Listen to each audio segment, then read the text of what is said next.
زیادہ تر ہمارے گناہ ہماری زبان کے ذریعے سے ہوتے ہیں. ہمارے ہاتھ بھی گناہ کرتے ہیں، کسی پہ ظلم کریں، کسی کمزور کو تھپڑ ماریں، یہ زیادتی ہمارے ہاتھوں کی.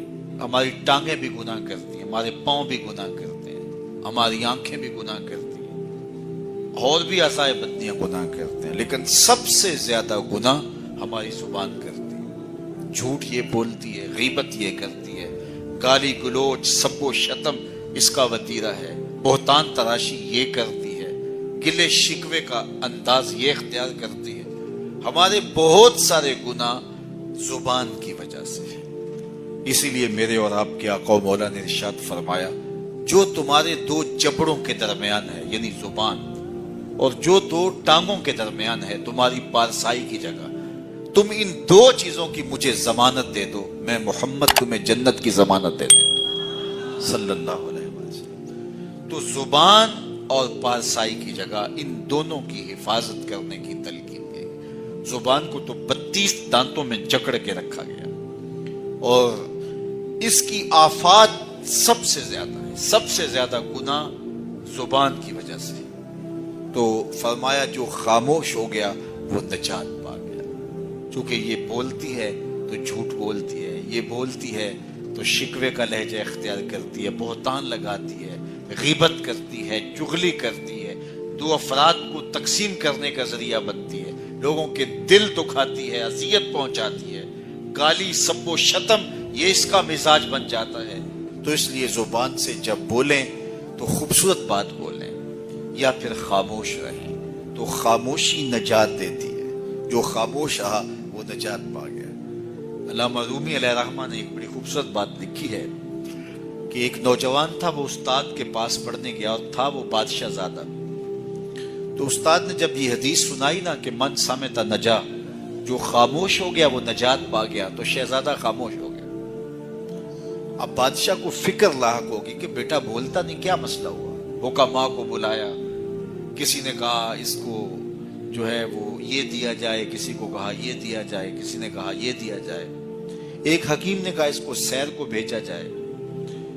تو خادم روزانہ سیر کے لیے لے کر کے اس کو جایا کرتا تھا. ایک دن اس نے دیکھا کہ ایک درخت ہے جس کی گھنی شاخوں میں جانور بیٹھے ہیں. ایک شکاری تیر کمان لے کر کے گزر رہا تھا. اس نے غور سے شاخوں کو دیکھا، اسے کچھ دکھائی نہیں دیا، گزر گیا. ابھی گزرا ہی تھا کہ بیٹھی ہوئی فاختہ بول پڑی. تو وہ پھر پیچھے پلٹا اور غور سے دیکھا، اور تاک کے تیر مارا، پھڑ پھڑاتی ہوئی فاختہ نیچے آ گئی. تو اس کی زبان سے بے ساختہ نکلا، صدقت یا رسول اللہ، اے پیارے رسول آپ نے سچ کہا ہے. نہ بولتی تو نہ ماری جاتی، خاموشی میں نہ جاتا. بادشاہ روز رپورٹ لیا کرتا تھا کہ بیٹے نے کچھ بات تو نہیں کی. آج بتایا خادم نے کہ یوں ماجرا ہوا ہے. بادشاہ سمجھ گیا کہ یہ تو قصداً خاموش ہوا ہے. تو اس نے جلاد کو بلایا، کہا ذرا اس کو آج الٹا لٹکاؤ نا، تو اس کی مرمت کرو. تو جلاد نے الٹا لٹکا کے جب اس کو کوڑا مارا نا تو پھر چیخا، کہا صدقت یا رسول اللہ صلی اللہ علیہ وسلم، یا رسول اللہ آپ نے سچ کہا. فاختہ بولی وہ ماری گئی، میں بولا میں مارا گئی. خاموشی اختیار کریں گے، جہاں بہت ضروری ہو وہاں بولیں گے. زبان کی آفتوں سے بچ جائیں گے تو بہت سارے گناہوں سے بچ جائیں گے.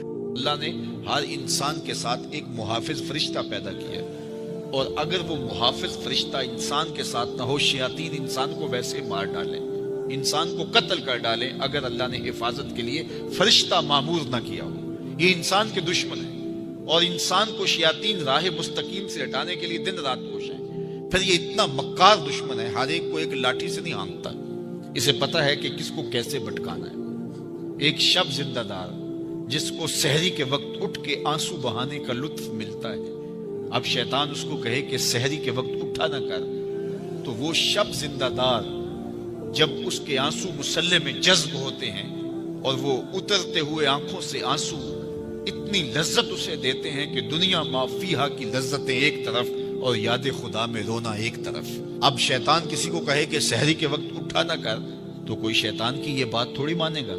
تو شیطان اسے یہ کہتا بھی نہیں ہے، اسے کہتا نہیں نہیں اٹھا کر، لیکن صبح بتا دیا کر کہ میں تہجد گزار ہوں. اسے ریا میں مبتلا کرے گا. ایک شخص جس کی طبع میں فیاضی گندی ہوئی ہے، اب شیطان اس کو کہے کہ تو سخاوت نہ کیا کر، بخل کا درس دے، تو طبعاً جو سخی شخص ہے، جس کی فطرت کے اندر فیاضی ہے، تو وہ شیطان کی اس بات کو تو نہیں مانے گا۔ شیطان اسے یہ کہتا بھی نہیں کہ تو بخل کر، اسے فضول خرچی کی طرف لگا دے گا، اسے ان کاموں میں خرچ کرنے کی ترغیب دے گا جس کا اس کو اور معاشرے کو کوئی فائدہ نہیں ہوگا۔ اس لیے شیطان رخ بدلتا ہے۔ ایک شاعر جس کی طبع کے اندر لطافت ہے، نرمی ہے، محبت ہے، اب شیطان اس کو کہے کہ فلاں کو قتل کر دے، تو شاعر تو شاخ سے پھول بھی نہیں توڑ سکتا، تو پھر وہ کسی کا سر کاٹتے یہ کیسے ممکن ہو سکتا ہے؟ شیطان ایک شاعر کو یہ کہتا بھی نہیں، اسے وہ شراب اور شباب کے پیچھے لگا دیتا ہے۔ اب اتنا سخت دشمن، اتنا مکار دشمن، حضرت سیدنا غوث اعظم رضی اللہ تعالیٰ عنہ فرماتے ہیں میرے اوپر صحاب نور چھا گیا اور آواز آئی، عبد القادر تو نے اللہ کی اتنی عبادت کی ہے، اتنی ریاضت کی ہے کہ شریعت کا ہم تمہیں اب مکلف نہیں رہنے دیتے، اور اب تو نماز نہ پڑھے اور دیگر اعمال نہ کرے تو تجھے کوئی پکڑ نہیں، میں تیرے اوپر ایسے راضی ہو گیا ہوں۔ تو ایسے بادل سے آواز آئی، کہتے مان میرے دل میں خیال آیا کہ اگر عبادت کا مکلف نہ ہونا ہوتا تو امام الانبیاء صلی اللہ علیہ وسلم سے بڑھ کر کون اللہ کا مقرب تھا۔ حتی تتورم قدمہ، حضور جب نماز پڑھتے اور اس قدر لمبا قیام کرتے حضور کے مبارک پاؤں سوج جاتے، لیکن ان کو تو کہا گیا وَعْبُدْ رَبَّكَ حَتَّى يَأْتِيَكَ الْيَقِينُ، انہیں تو کہا گیا کہ آخری سانس تک اللہ کی عبادت کرنی ہے۔ تو میں کون ہوں کہ مجھے کہا جائے کہ تو اب عبادات کا مکلف نہیں رہا، کوئی بات نہیں ہے۔ تو کہتے ہیں میں لا حول ولا قوت الا باللہ پڑھا تو وہ جو مجھے نور نظر آ رہا تھا وہ سیاہی میں بدل گیا۔ تو وہ ابلیس تھا جو اس رنگ میں مجھے بھٹکانا چاہتا تھا، کہا عبد القادر اس مرتبے پہ پہنچے ہوئے کتنے لوگوں کو میں نے گمراہ کر دیا، تیرے علم نے تجھے بچا لیا۔ تو میں نے کہا ظالم میرے علم نے مجھے نہیں بچایا، میرے اللہ کے فضل نے بچایا۔ تو کہا پھر بچ گیا ہے، کئی میں نے یوں لوٹ لیے۔ تو اتنا مکار دشمن ہو جو ہمارے اوپر مسلط ہے اور دن رات کوشاں ہے ہماری متاع عمل لوٹنے کے لیے، متاع ایمان لوٹنے کے لیے، تو پھر مجھے بتاؤ کہ ہم کیا غافل ہو کے بیٹھیں گے؟ ایسے ناپاک وجود کا مقابلہ کوئی آسان ہے جو ہماری متاع عمل لوٹتا ہے، متاع ایمان لوٹتا ہے، ہمیں عمل کرنے نہیں دیتا، کریں تو وسواس ڈال رہا ہوتا ہے، کر لیں تو ریا میں اور تکبر میں مبتلا کر کے، عجب میں مبتلا کر کے کیا ہوا عمل بھی لوٹ لیتا ہے۔ مجھے بتاؤ یہ کوئی جو ہے وہ سوکھا کام ہے کہ ہم مقابلہ کریں؟ اب ماہ صیام میں روزے سے بھوک بھی کاٹتے ہیں اور قرآن مجید کی تلاوت اور دیگر معمولات کے لیے ہمیں تنہائی بھی میسر آتی ہے، اور اسی طرح ہمیں روزے سے جو ہے وہ اپنی زبان کو کنٹرول کرنے کا درس بھی ملتا ہے۔ تو روزہ تمہاری زبان کا محافظ بن جاتا ہے، پھر روزہ تمہاری شہوات کے کنٹرول کا ذریعہ بن جاتا ہے، اور روزہ تنہائی کی وجہ سے اختلاط سے جو خرابیاں پیدا ہوتی ہیں ان سے تمہیں بچا لیتا ہے۔ تو گویا ماہ صیام اللہ تعالیٰ کی رحمتوں کا ایک روپ ہے، اور یہ ایک مہینے کا تربیتی کورس ہے جس کے ذریعے سے ہم اپنے باطن کی صفائی کر سکتے ہیں اور اندر کی غلاستیں، اندر کے میل کچیل مٹا سکتے ہیں۔